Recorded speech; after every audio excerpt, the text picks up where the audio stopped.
Welcome to another session of gardening classes. Today we are going to talk about season.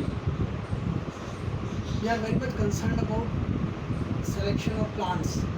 Which kind of plant should be selected in which season. So just to have a basic understanding, we are going to take example of gardening seasons in Delhi.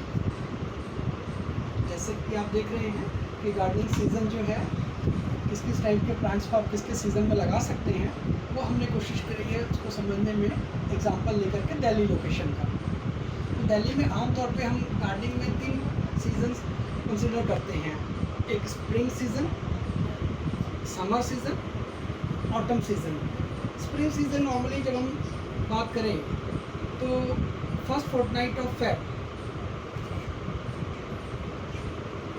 और it can be extended up to first fortnight of March,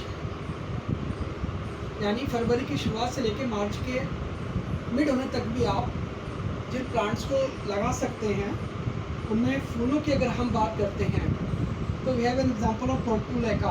पोर्टुलेका संजीवनी बूटी बहुत ही common plant है, नोनिया भी बोल देते हैं हम इसे, लक्ष्मण बूटी भी बोल देते हैं, कई अलग तरह के नाम हैं, मॉस रोज भी बोल देते हैं, but we all are more और लेस फैमिलियर विद पोर्टुलेका, बहुत ही कॉमन है। दूसरा एग्जांपल है कि मान लीजिए आपने इसी सीज़न में सब्जी का प्लानिंग कर रहे हैं तो उस केस में जो है गोड से सारे करेला, लौकी, तोरी, ये सब टाइप के all those plants like bitter गोड, स्पॉन्ज गोड, कुकुरबिस, pumpkin. So these kind of plants can be grown in this season, spring season. In case of beans, French bean is also a good example, which can be grown in late winter, or sometimes early varieties can be grown in spring season also. So it is another example. One more example is of copy, लोबिया जिसको कि हम बोल देते हैं। तो इस तरीके से भिंडी बहुत ज़्यादा पसंद आती है लोगों को, और and it gives good appearance of your garden plots also. तो आप चाहें तो गमले में आप ये भी लगा सकते हैं। तो इस तरीके से आपने दिल्ली में अगर आप रह रहे हैं तो स्प्रिंग सीजन में आप इसको फरवरी से लेकर मार्च के बीच में आप इस तरह के पौधे लगा सकते हैं। इसका अपोजिट जो कॉन्ट्रास्ट सीज़न होता है वो बिल्कुल ऑटम या विंटर हो गया। वो नॉर्मली होता है अक्टूबर का सेकंड फोर्टनाइट जो है, उससे लेके आप नवंबर के सेकंड फोर्टनाइट में। So right from first fortnight of October to first fortnight of November you can sow autumn sown plants. उसमें अगर आप फ्लावर के शौकीन हैं तो कैलेंडुला है, डालिया है, या और जो भी आप पेंसी हो गया, इसके अलावा जो फ्लॉक्स हो गया, एंथीरियम हो गया, तो इस टाइप के जो भी प्लांट्स आप फरवरी मार्च के दौरान गार्डन्स में देखते हैं, जब आप गार्डन शोज वगैरह में जाते हैं, तो there you have those plants which are actually shown in autumn season, और वो विंटर से लेके स्प्रिंग आने तक में वो उनको फ्लावर दे रहा होता है। इसके अलावा if you are interested to take up vegetable gardening during autumn season then you have choice of palak है, अगर और बाकी काफ़ी लीफी सैलड्स हैं आप उनको भी ले सकते हैं, चौलाई हो गया। इसके बाद जो है रूट क्रॉप जितनी आती हैं, गाजर, मूली, शलगम, बीट, इन सबको, लेटस, कैबेज, कॉलीफ्लावर, इन सबको भी आप ऑटम सीज़न के दौरान दिल्ली के वेदर में आप इसको ग्रो कर सकते हैं। अब आ जाते हैं कि आपने स्प्रिंग देख लिया, आपने दिल्ली का ऑटम सीज़न देख लिया। अब दिल्ली का जो मानसून सीज़न है, समर से लेके मानसून तक जो एक्सटेंड हो रहा है, नॉर्मली इसको हम बोलते हैं जून, जुलाई, अगस्त, ये जो 3 मंथ का ड्यूरेशन है वो समर सीज़न या रेनी सीज़न जो है, इसमें आप ऑर्नामेंटल प्लांट्स जो हैं, जितने भी ऑर्नामेंटल्स आप देखते हैं, फोलिएज प्लांट्स आमतौर पे, क्रोटन हो गया, सॉन्ग ऑफ इंडिया हो गया, फिलोडेंड्रन हो गए, तो इस टाइप के जो प्लांट्स हैं आप उनको जब कटिंग करते हैं स्टेम्स की, या आप उसमें रिपोर्टिंग करते हैं, तो उस टाइम जो उनका कट पार्ट्स होता है वो आप उसको दोबारा से लगा सकते हैं। क्लाइंबर्स में मनी प्लांट है, money plant can also be grown during this season. इसके बाद if you are interested in vegetable gardening during summer season, तो ब्रिंजल, चिली, बहुत ही कॉमन प्लांट्स हैं and that can be easily grown in pots, तो आप उनको ले सकते हैं।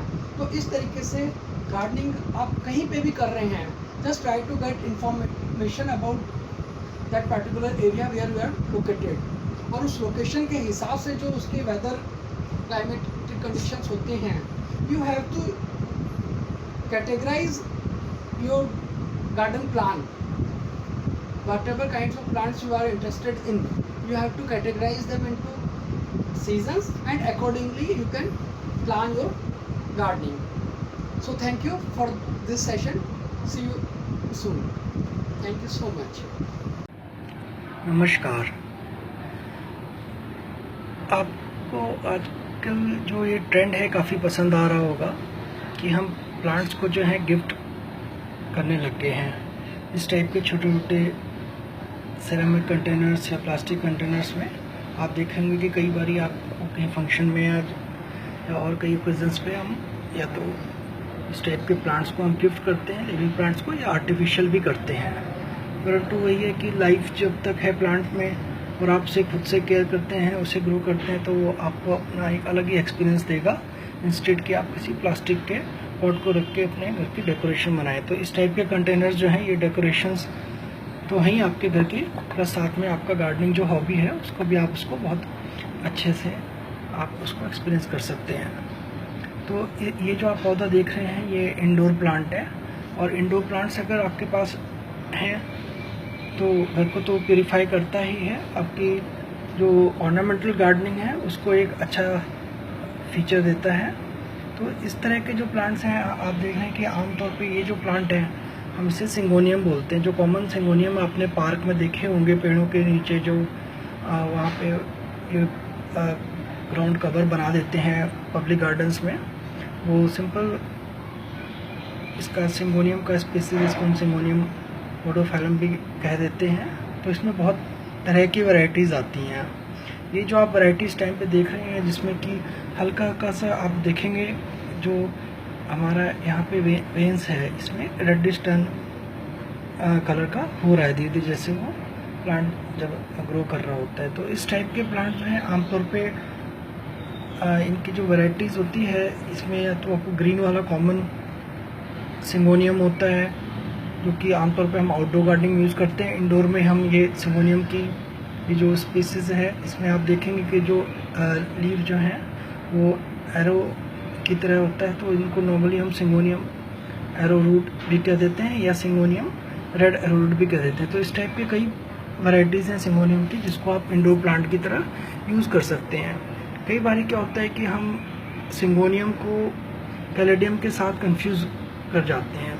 कैलेडियम आमतौर पे वो ट्यूबर से हम लगाते हैं जो कि मार्च फरवरी उसका सीज़न होता है, और उसमें आप देखेंगे कि उसके प्लांट्स में थोड़ा लीफ जो है इस टाइप के, ये जो उसका हैंड पोर्शन है इस तरह का नहीं होगा, नॉर्मल अरबी लाइफ उसमें पत्ता होता है और बीच बीच में आपको वाइट और कलर्ड स्पॉट्स होते हैं। वो कैलेडियम होता है जो कि नॉर्मली हम स्प्रिंग में लगाते हैं। ये वाला जो है ये सिंगोनियम है, सिंगोनियम रूट या सिंगोनियम पिंक रूट भी हम इसको कह देते हैं। बहुत अच्छा इंडोर प्लांट है, आप इसको अपने घर के किसी भी हिस्से में आराम से रख सकते हैं। बहुत ज़्यादा इसमें आपको मेंटेनेंस भी नहीं करना है, एक दो बस स्प्रे करते रहेंगे। जो भी आपके पास स्प्रिंकलर है, नहीं तो सिर्फ खाली कोलिन भी है, तो उसके हिसाब से आप इसको मेंटेन कर सकते हैं। दूसरी चीज़ जो इसमें बस आपने देखना है कि इसके अलावा एक और इसी तरह का एक पत्ता होता है, इसको हम स्पेथिलियम बोल देते हैं। उसमें क्या होगा कि पत्ता इस तरह का नहीं होगा, लिली टाइप का होगा, और उसके अंदर भी काफ़ी अच्छे अच्छे फ्लावर्स जो हैं वो आते हैं स्पाइक्स में, बहुत अच्छा कलर वो देता है। तो कैलेडियम और सिंगोनियम रेड में आपने इसमें ध्यान दें कि दोनों अलग पौधे हैं। और तीसरा जो आप इसको कॉमनली एक और पौधा आप इसको यूज़ कर सकते हैं इस तरह के इंडोर गार्डनिंग में, वो है स्पेथिलियम। इस तरह का ये गमले जो है आजकल मार्केट में भी अलग से भी गार्डन शॉप से परचेज़ कर सकते हैं, नहीं तो ऑनलाइन भी अवेलेबल होता है। और मेंटेनेंस में बस आपको ये देखना होता है कि किसी तरह का इनके ऊपर अगर स्पॉट वगैरह आ रहा है तो वो मे बी कोई फंगल इन्फेक्शन है, तो उसके लिए आप टाइमली उसमें स्प्रे कर सकते हैं केमिकल दवाइयों का। नहीं तो फिर अगर आप ऑल्टरनेटिव कोई प्लांट की थेरेपी यूज़ करते हैं, तो उसमें हम जो कॉमन आमतौर पे हमारा होम रेमेडियल मेजर होता है गार्डन पेस्ट मैनेजमेंट का, आप उसको यूज़ कर सकते हैं। Thank you.